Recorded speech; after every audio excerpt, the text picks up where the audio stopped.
आज मी तुम्हाला दाखवणार आहे महाराष्ट्राचे सगळ्यात उंच धबधबा।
इथं रस्ते लावलेली आहे, या रस्त्याच्या पुढे जाऊन देत नाहीये तिथले गाईड। ते म्हणतात इथं अलीकडे तुम्ही ना एन्जॉय करा, कारण की तिथे जर गेले पाणी जास्त पडलं ते आत ओढतंय। ट्रेक जवळपास 7 किलोमीटर जायचं आणि 7 किलोमीटर यायचं आहे, जवळपास 3 तास जायला आणि 3 तास यायला लागतील मला। आणि इथलं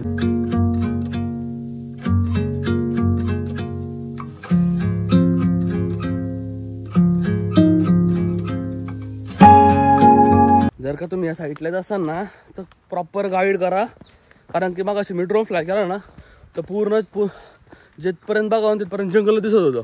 9 वाजलेत ना, 9 वाजल्यामुळे उघडलं नाही, जरा थोडं लेट आलं ना उघडतं ते। आणि सॅटर्डे संडे तर जास्त उघड असते। तिथून आपल्या बिराणाचं पात्र दिसतंय। साधारण 2 ते 3 किलोमीटरचा ट्रेक केल्यानंतर आपल्याला हा लोखंडी ब्रिज बघा भेटतो। हा जास्त सगळ्यात ट्रेंडिंग आहे।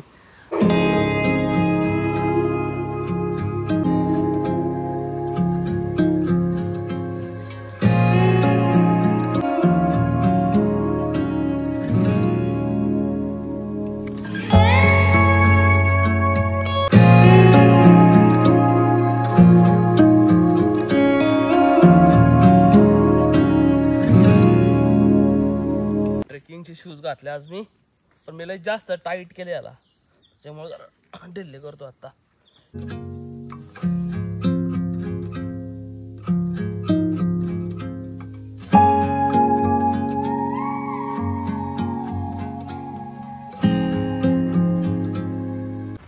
थोडं थांबा, तुम्हाला चालायची सवय आहे। पाठीत जायचं गोळा आला मला पोटात। म्हणजे आम्ही पाण्याची बॉटल आणली, साफ पाणी दिसतो।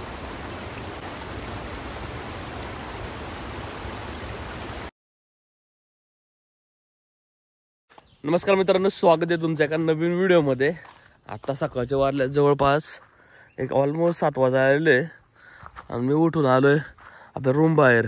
मी सगळं बॅग वगैरे आवरलंय माझे, ठेवल्यात बॅग, आणि कोणची तर गाईडची वाट बघतोय। हॉटेल पण नऊ उघडलं, आपलं नाश्ता करायचा होता, मला लागेल भूक मला। आता इथे कुठंच मागं हॉटेल उघडं नाही, सगळे 7:30 नंतरच ओपन होतं इथे। हे दादा म्हणला गाईड पण 7:30 नंतरच येते नाही इथं। आज नेमकं आज वर्किंग डे आहे, त्याच्यामुळं जर काय सॅटर्डे संडे असेल तर लवकर येते ते। मग सकाळ सकाळ पाऊस नाही पडला, जवळपास 4 नंतर आहे ना, 3 नंतर 2:30-3 नंतर पाऊस कमी झाला डायरेक्ट। त्याच्या आधी पाऊस जास्त पडत होता, पण दादा म्हणतो की दुपारी जास्त पाऊस पडत 2 नंतर परत। आपल्याला फक्त फुटेज पुरतं जरी उघडला ना तरी आलं।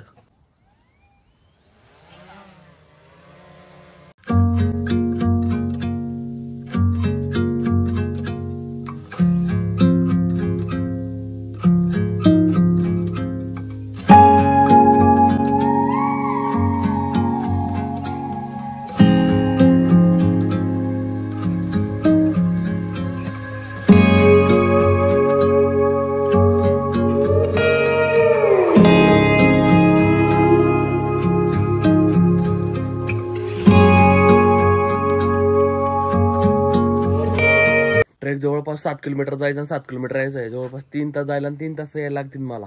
आणि इथल्या ग्रामपंचायत पाटणूस तालुका माणगाव जिल्हा रायगड यांनी सांगितले 2 नंतर सोडत नाही, आणि दुपारच्या 4च्या आधी ना यायला लागतं. इथे सिंचना लावलं ते दारू बिरू पाण्यास सक्त मनाई. इथून खरं तर आहे ना, इथून तिकीट घ्यायला लागतं आणि तिथून खरं ट्रेक आहे जायला. तिथून ट्रेक आहे चालू खरं तर. पण आत्ता कोणच नाही आहे. जवळपास 7 वाजलेले आत्ता. हॉटेलवाला पण उघडला अजून. मला लागली भूक. 2000 years later. देवकुंड जायचा रस्ता या.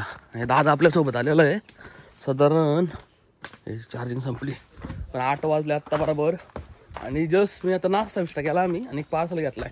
इन केस जर मध्ये येताना भूक लागली तर आपण खाऊ शकतो. आता इथून साधारण दादा म्हणला की जवळपास एक 5-5.5 किलोमीटरचा ट्रेक आहे आणि आपल्याला लागतील. नॉन ट्रेकर असेल तर 3 तास लागतील. तसं रेग्युलरली 1.5-2 तासात आपण कव्हर होतोय. आपल्यासोबतचे सगळे आता ट्रेक करायला लागलेत. मग आता घरून निघलेले सगळे त्यांना लागतील 2 तास. आता 8 वाजल्या 10 वाजता त्यांना येसोपर्यंत ट्रेक करायला 12. तर मी पूर्ण तिथं थांबून ड्रोन फ्लाय करून ना सगळा व्हिडिओ वगैरे बनवून तयार होतोय. त्यांची वाट बघत बसलो तर मग मला पण वेळ लागेल. जर का तुम्ही या साईडलाच असाल ना तर प्रॉपर गाईड करा. कारण की मग अशी मी ड्रोन फ्लाय केला ना तर पूर्ण जिथपर्यंत बघावं तिथपर्यंत जंगल दिसत होतं. जर थोडा रिस्की पण आहे. तर आपल्याला असे ना वाटा माहीत नसतात. यांना एवढं माहिती ना रोड तेवढं आपल्याला माहीत नाही. आता सरळ असाच जायचं आपल्याला सपाट अख्खं. आणि जेव्हा आपण देवकुंडला पोहोचू ना तिथं थोडा फक्त चढ लागतो बस.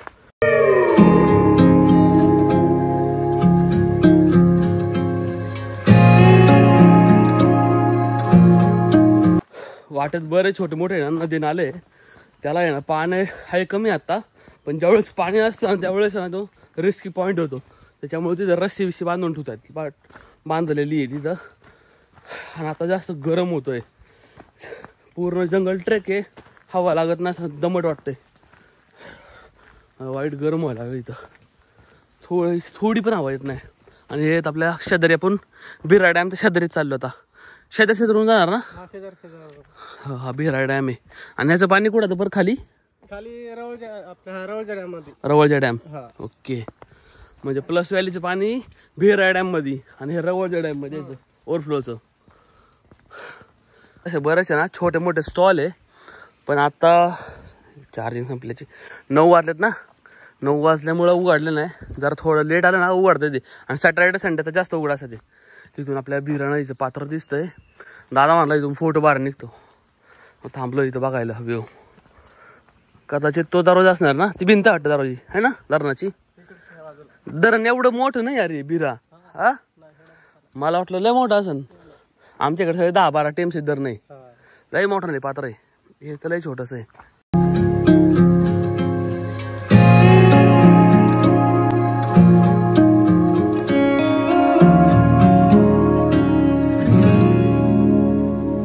आपण ट्रेक करतो ना तो बिरा गावातून ट्रेक करतोय. आणि हा ट्रेक साधारण 5 ते 5.5 किलोमीटरचा आहे फक्त. आणि एकदम इझी आहे. सपाट आहे. थोडंसं वर पुढं ज्यावेळेस एंडिंगला लागेल तेव्हा. आणि पुढलं आहे ना पाठणूस गावातून हे ट्रेक येतो. हे दिसतं ना छोटंसं एक स्टॉल. हा छोटा स्टॉल. हा ट्रेक आहे ना. हा ट्रेक जरा जवळपास 9 किलोमीटरचा आहे. मग तो 9 किलोमीटर असं फिरून यायला लागतं तिकडून. मग तो पाठणूस गावात आहे ना. ओके. सगळं धुकं आहे. आता वरचं काही दिसत नाही तिथं. ड्रोन फ्लाय करायचं आहे. पण पुढं कोणतरी चांगली जागा बघू तिथून फ्लाय करू. आता माझ्या डोक्यात काय आहे जेवढं अंतर कापता येईल तेवढं अंतर कापतोय. कारण की पाऊस जर पडला अचानक तर आपल्याला काहीच करता येणार नाही. त्याच्यामुळे आपण पहिलं देवकुंडला यायचं ट्राय करतोय. आत्तापर्यंत चाललो असं ना आपण 2-1 किलोमीटर चाललो असून अजून 3-3.5-4 किलोमीटर असतं बाकी आमच्याकडे. पण ट्रेकिंगचे शूज घातले आज मी. पण मी लय जास्त टाईट केले याला. त्याच्यामुळे जरा ढिल्ले करतो आता. त्याच्यानं वाळू जाते. ते वाळू गेले ना पायाला दुखतंय.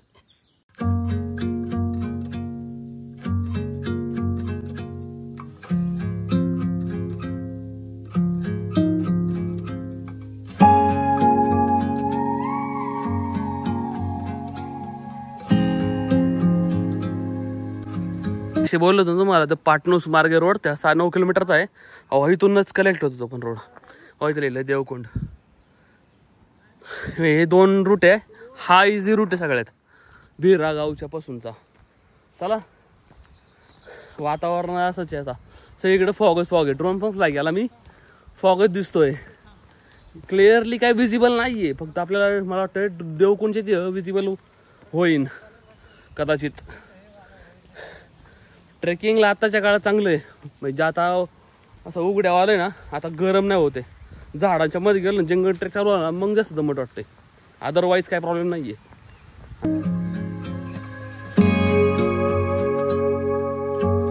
साधारण 2 ते 3 किलोमीटरचा ट्रेक केल्यानंतर आपल्याला हा लोखंडी ब्रिज बघा भेटतो. हा जास्त सगळ्यात ट्रेंडिंग आहे. आता बांधलेला आहे. पहिला लाकडी ब्रिज होता, मला माहिती नाही ना की कुठून होता, बट मी बऱ्याच ब्लॉगमध्ये बघितलंय, बऱ्याच व्हिडिओमध्ये बघितलेलं आहे. हा वरचा सावळ्या घाट पॉईंट आहे. मी चुकून तिकडे दुसरीकडे सावळ्या घाट पॉईंट बघतो. हा सावळ्या घाट पॉईंट आहे. इथूनच आपल्याला आहे ना, मला हा ब्रिज दिसलेला. आणि इथूनच आत गेल्यावर देवकुंड धबधबा आहे. 3-3.5 किलोमीटर ट्रेक केला असेल. पूर्ण घाम आलाय. एवढं चांगलं आहे की सपाट ट्रेक आहे, दम लागत नाही.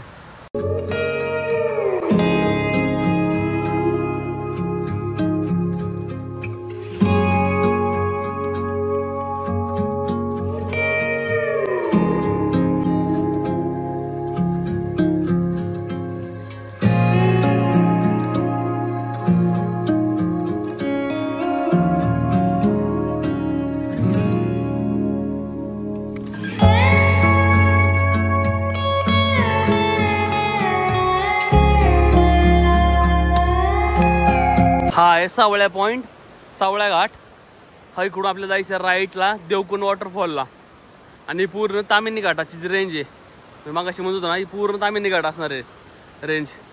धुकलंय वर, सूर्याच्या अजून किरण पण खाली आली बघा. आम्ही हा ब्रिज पाशी येऊन थांबलोय बराच वेळ, फोटोज वगैरे काढले, थोडं आराम करू म्हणलं. आता इथून पूर्ण आता हे ट्रेक आहे. इथून जर वर गेले ना, ते जंगल पॅच आहे. जंगल पॅच नंतर आता राईट मारायचंय आणि वर तिकडे आत जायचंय. बरं, इथं आता फक्त हार्ड आहे. चला म्हणा ना, कुत्र शेवटपर्यंत आपल्यासोबत असणार आहे. शेवटपर्यंत आमच्यासोबत आहे. जोपर्यंत खाली येत नाही, वर जात नाही आपण, तोपर्यंत आपल्यासोबत असणार आहे. आणि आता पण आमच्यासोबत खाली येणार बघा. बहुत काय आवाज होतो पाण्याचा फ्लोचा. इथं आल्यावरच कळतं बाई हे किती मोठं आहे. आता कॅमेरा जास्तीच नाही करत याला, ह्या जागेला खरं तर, पण खरंच लय मोठं आहे. वरून ड्रोन जरी फ्लाय केला होता तरी पण एवढं मोठं वाटत नव्हतं, पण आता लिटरली लय मोठं वाटतंय बाई. हो शपथ, सही आहे राव. अजून लय आत जायचे आम्हाला. पाण्याचा फ्लोचा काय आवाज येतो बघा ना राव. आता 2 दिवस झाले पाऊस पडलेला फक्त, बस. अदरवाईज पाणी कमी होतं आणि वातावरण पण निवळ होतं पूर्ण. आम्ही सावळ्या घाटला आलतो ना, त्यावेळेस पूर्ण देवकुंड मोकळा होता. वातावरण निळसरपणा होतं फक्त. आज चांगलं आहे, निळसरपणा नाही, पण धुकं आहे ना जास्त. वरपर्यंत ड्रोन नाही येणार आपला. तर चढाई आता पूर्ण वरपर्यंत चढायचंय. दम लागला लय राव. थांबलो इथंच ना. मी रफली एक आयडिया देतो. तुम्ही मिल्की वारचा जर ट्रेक केला असेल तर हा ट्रेक तर एकदम इझी आहे बघा. त्या म्हणजे त्याचे कम्पेअर केला तर, कारण मिल्की वारचा ट्रेक लय बेकार आहे, डेंजरस पण आहे आणि लय खाली लय वर जायचे. आणि त्याशिवाय हा ट्रेक तर एकदम इझी. हा एवढा पॅच फक्त आता म्हणतोय एवढाच पॅच चढायचे, नंतर डायसा फट लागेल आपल्याला. 2000 years later. थोडं थांबा, तुम्हाला चालायची सवय आहे. माझी हालत बेकार झालेली. अजून अर्ध चालायचं थोडंसं वर, मग आपल्याला सपाट भाग लागेल. दादा म्हणताय पाठ जायचं, गोळा आला मला पोटात. पाणी पण नाही आणलं, पाणी संपलंय म्हणलं. पाणी 1 किलो बाटल्या ना, त्या मतलब नाही इथलंच पाणी पिऊ. बघितलं रिंग वॉटरफॉलचं पाणी जे होतं ना, ते मळलेलं अख्खं. वर देवकुंडला गेलो ना, पाणी पिऊ पहिलं तिथलंच. पाणी पाहिजे मला, गरम हे होत आहे. दमट होत बेसिकली आहे ना, पूर्ण आहे ना जंगल, त्यामुळं तरी ना हा पॅशन चांगलं घसरडा होतो अख्खा. आता पण शेवाळचा माळ आहे, त्याच्यामुळे दूर लावलेली आहे. आणि जास्त पाऊस असेल तेव्हा पूर्ण पाणी असं याच्यावर. सेफ्टीचा बरंच ह्यांनी ना दृष्टिकोनातून बरंच हे केलेलं आहे, डेव्हलप केलेलं आहे. इथं कोणची दुर्घटना घडणार नाही ना याची खबरदारी इथली गावाला घेता येते, तशी प्रशासन पण घेतं. आणि फायनली पूर्ण का वर चढलो. अख्खी टोपी वल्ले आली, कपडे वल्ले आले अख्खी घामाने. आणि पाण्याचा आवाज एकदम जोरात यायला लागलेला आहे. आता आमच्या पुढं कोणच नाही आता असं वाटतंय. कारण दादा म्हणतोय ज्यावेळेस लोक असतात ओरडले ना त्यावेळी इथपर्यंत आवाज येतो. आत्ता तर कोणीच नाही आमच्या व्यतिरिक्त. आम्हीच पहिले जण आहे की देवकुंड वॉटरफॉलपर्यंत पोहोचल्यात.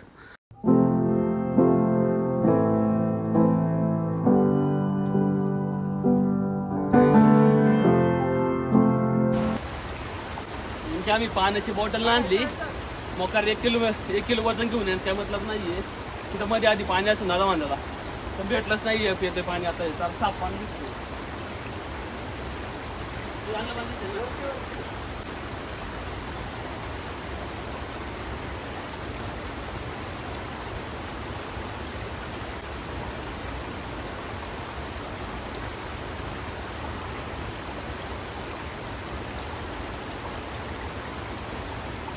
एकदम बिसलेसारखं गार पाणी आहे.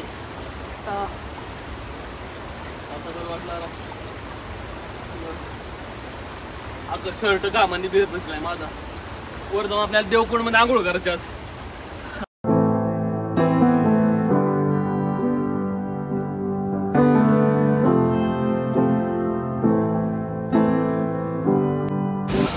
भाई आपल्या व्यतिरिक्त इथं कोणच नाहीये.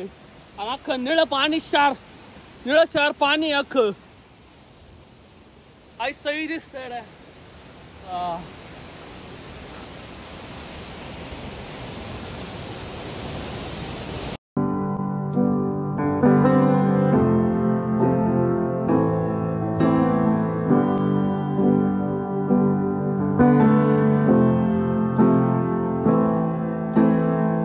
या साईडला एवढा आवाज घुमतोय ना आता.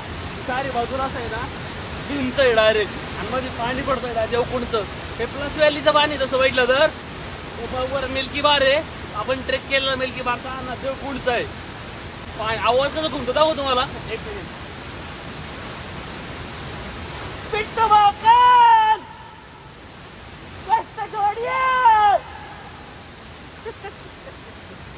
आर्यांसाठी खास. आणि कमी आहे एकदम तसं बघितलं फ्लो पाण्याचं कमी आहे. निळं क्षार पाणी आहे. इथं रस्सी लावलेली आहे. या रस्सीच्या पुढे जाऊन देत नाहीये इथले गाईड. ते म्हणते इथं अलीकडे तुम्ही ना एन्जॉय करा. कारण की तिथे जर गेले पाणी जास्त पडलं ते आत ओढतंय. आणि त्या साईडला तिकडून फिरून तर गेले तिथे एक मंदिर आहे बघा. हे मंदिर आहे महादेवाचं मंदिर आहे डायरेक्ट. बाई लय जबरदस्त. पहिल्यांदा आलोय. पहिल्यांदा बघतो याला व्हिडिओ आणि इंस्टाग्रामच्या रील्स बघत होतो. आपण पण ड्रोन फ्लाय करू. 1 सेकंड तुम्हाला ड्रोन शॉट एन्जॉय करा.